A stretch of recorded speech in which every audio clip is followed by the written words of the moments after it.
I'm Serafina Izzy Carey, a 35-year-old researcher.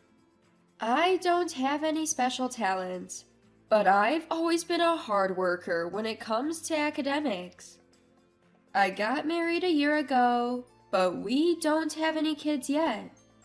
I reconnected with my husband Braden at a high school reunion, and we started dating. Back in high school, Braden was like the hero of a story. Good looking, athletic, and the star player on the soccer team. He was the center of attention in our class. He even had a fan club, and almost every girl in class had a crush on him, me included. But I was never the type to stand out, and I only spoke to Braden a few times back then. I thought he was out of my league.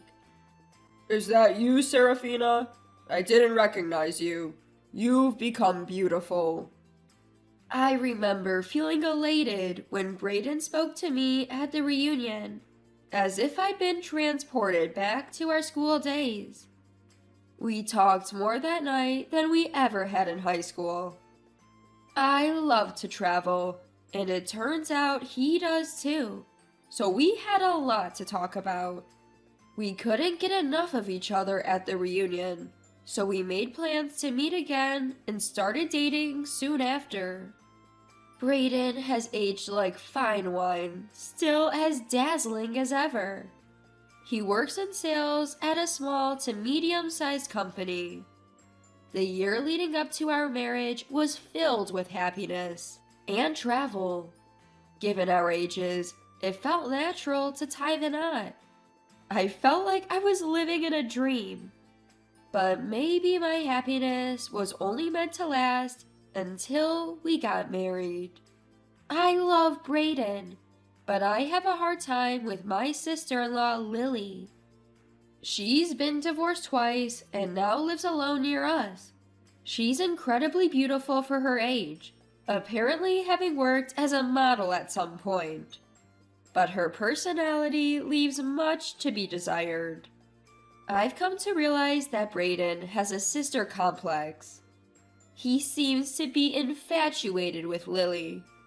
His parents moved away after he graduated high school and now live far away. They're very kind people, and they treated us well when we visited for a family meeting. They had their children later in life, and perhaps they spoiled Braden and Lily a bit too much. I've only met them once, but we maintain a good relationship through occasional phone calls. Lily wasn't present at the family meeting, so the three of us had dinner together for the first time after we got married. She's stunning, and I couldn't help but stare the first time I saw her. But one comment from her ruined my impression of her. Wait, didn't you used to have better taste in women? She said this to Braden as soon as she saw me. All I could do was force a smile. Braden didn't deny her words and started comparing me to Lily, belittling me in the process. You should learn from Lily. She works hard to stay beautiful. Unlike you, she's a former model, and you're just a researcher. You're so plain in both looks and job, haha. When it's just the two of us, Braden never comments on my appearance or my job. I don't know if it was the alcohol or Lily's presence, but I didn't feel good about it. I think I had a strained expression the whole time. I felt like crying. Hearing Braden's words, Lily gave me a smug look. You two are siblings, we're a married couple. The dynamics are totally different. Still, I put on a forced smile, thinking a few hours of this and it'll be over. When we got home, I told Braden today was really bad. You know, I almost cried. But he just said, She's my amazing sister. She's beautiful, isn't she? I was so dumbfounded, I couldn't say anything. After that, Lily started coming over to our house often. I'd rush home after work, only to find Lily and Brayden eating dinner. It looked like Lily had cooked. It was some kind of trendy, healthy dish. I asked why, since Brayden and I usually get home at the same time, and he said he'd given Lily a key to our house. It's fine, right? She cooks for us before we get home. You don't have to cook, Brayden said. But there was hardly any food left for me. I thought it might not suit your taste, so I made less for you. You could stand to lose some weight anyway, Lily said. But there was barely a bite left for me. Brayden, oblivious, laughed while eating. This is a dish you couldn't make in 100 years, Serafina. Ha ha. Lily left without cleaning up, and the kitchen was a mess. I washed the dishes and made my own dinner. Since Lily started coming over daily, I began working overtime as much as possible. Then one day, I noticed something. We each have a credit card for household expenses, and the bill was higher than usual. Checking the statement, I saw frequent purchases at a high-end supermarket. Brayden doesn't cook, so I confronted him, but he just said, She's family. It's part of our living expenses. I dislike how Brayden acts when Lily is around.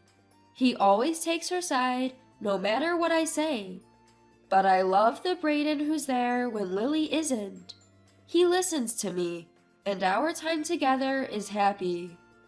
We had planned a trip for our wedding anniversary. It's a place we've wanted to visit since we were dating. We'd been looking forward to it for months. Even when I was upset with Lily and Brayden, thinking about the trip helped me endure. Brayden was excited about booking a luxury hotel. We both took time off work, boarded a plane, and headed to our destination. We started drinking on the plane and were planning where to go while looking at a travel guide. We couldn't wait to spend time just the two of us. After landing, we visited tourist spots and took lots of photos. It felt like we were back to our dating days, and I was so happy. Then, in the evening, we arrived at the hotel. Brayden tried to bypass the front desk and head straight to the room. Hold on, we need to check in, I reminded him. I thought it was cute that he'd forgotten because we'd been drinking and were excited. But his response surprised me. No, it's fine. I've already checked in. I didn't understand at the time, but when we got to the room, Lily was there. She had ordered room service and was lounging around eating. What? Why are you here? I couldn't help but raise my voice. Lily responded with a faint, innocent look. What? Can't I be here? I wanted to join you guys earlier, but had some stuff to do. Brayden had invited Lily without telling me. I didn't even have the energy to be angry anymore. This was unforgivable. I sat in silence, scrolling through my phone. Unaware of my mood, Brayden and Lily were busy exploring the hotel and discussing plans for the next day. After a while, maybe sensing my silent anger, Brayden suggested, The dinner here is supposed to be amazing. How about we freshen up at the spa first? Serafina, this place has an incredible spa. Why don't you go with Lily now? Reluctantly, I agreed to go to the spa with Lily. I didn't even want to hear her voice, let alone talk. This trip that I'd been looking forward to for months felt ruined. The whole point was for it to be a trip for just the two of us. Lily was nothing but an intrusion. We arrived at the spa in silence, and as I was undressing, Lily said, Wow, has your personality gotten as bad as your face? I was willing to overlook your looks because you knew your place. Are you talking about yourself when you say bad personality? I said to Lily. I had reached my limit. It was the first time I talked back, and Lily was stunned.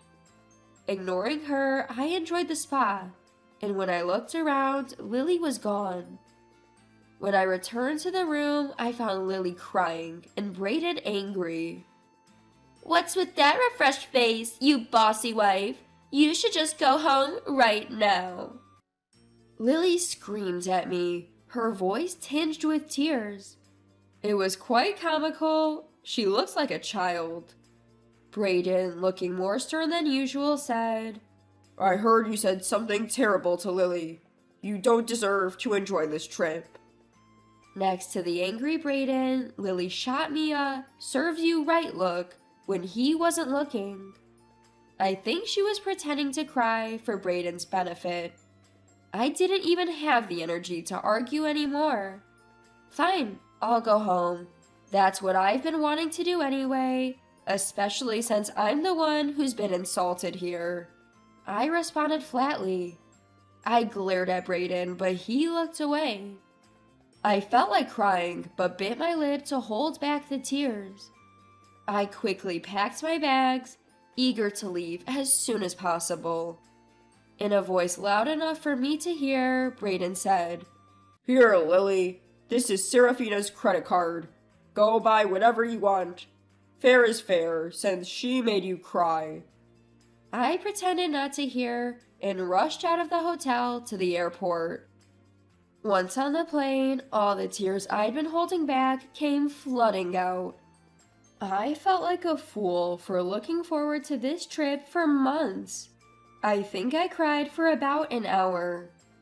After a good cry, I decided I was done being a part of their family.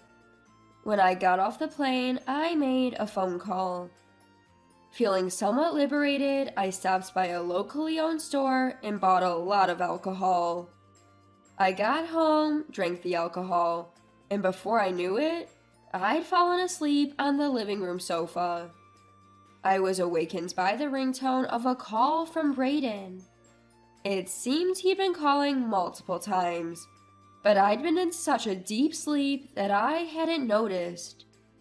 I was probably exhausted from everything that had happened. Even after I'd fully woken up, the phone kept ringing, but I ignored it while brushing my teeth. I knew why he was calling. When Brayden and Lily were about to check out of the hotel, they were sure to say, "A lie? What do you mean?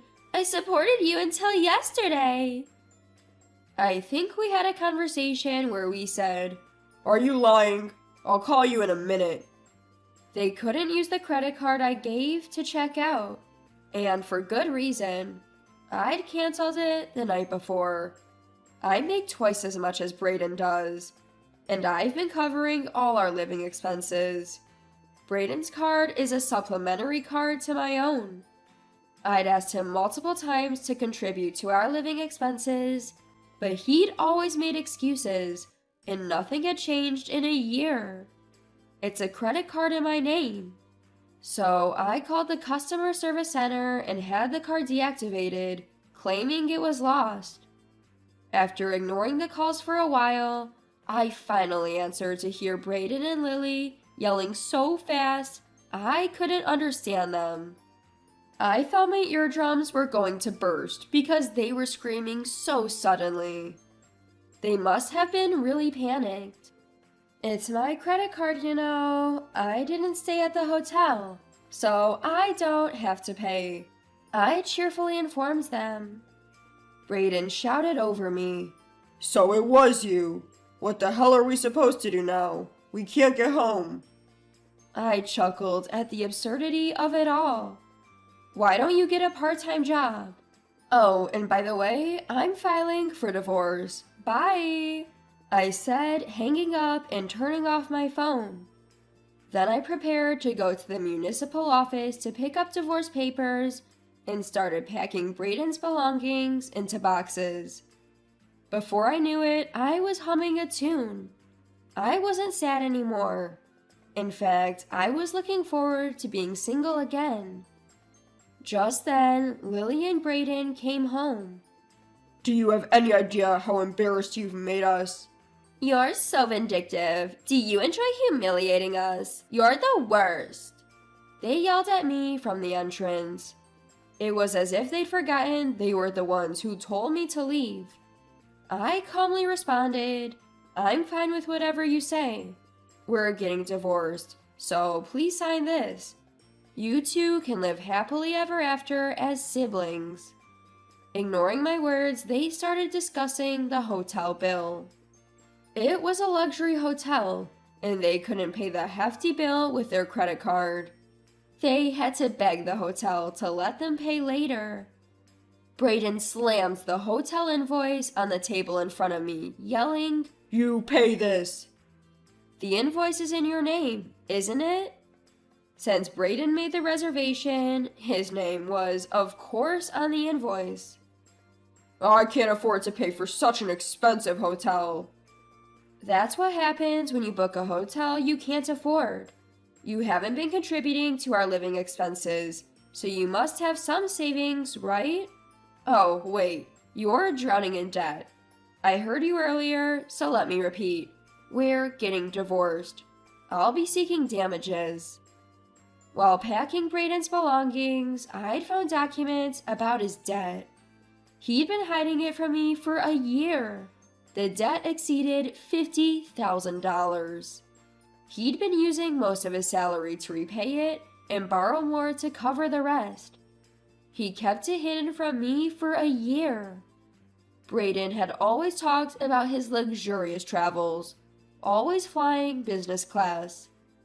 Despite being the same age as me, he has traveled more times than me, and he said he always flies business class. When I got married and learned about his income, I wondered how he was able to take so many lavish trips. But I guess he had to borrow money to do so. This time too, he relied on my income to book quite a luxury hotel. Lily looked shocked when she heard about the debt. You have no right to look through other people's documents. This is my house too. Forgot already? The house is in my name. Your stuff is packed, so please leave. If you don't, I'll call the police. When we rented the house, Brayden had insisted that it be in my name. I thought it was because I had a higher income, but now I realized it was probably because he was afraid he wouldn't pass the credit check due to his debt. At the mention of the police, Brayden and Lily grabbed the divorce papers and fled. I shouted after them, I'll send your stuff to Lily's house later. Have a good life together. No response, but I felt relieved. Later, Brayden, desperate for money, initiated divorce mediation and tried to claim compensation in divorce court, but was denied. I ended up receiving the compensation. His desperate lies during the mediation were truly pathetic.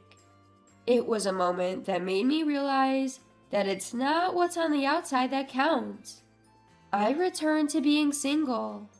Traveling continues to be my greatest joy, and I go wherever I want on my own dime. Recently, I started dating a coworker. He may not be as handsome, but he's a serious and reliable man. He's helped me out many times since I joined the company, and I respect him. I'm not thinking about marriage yet, but I'm happy now. He has a sister, so I plan to meet her before we consider marriage.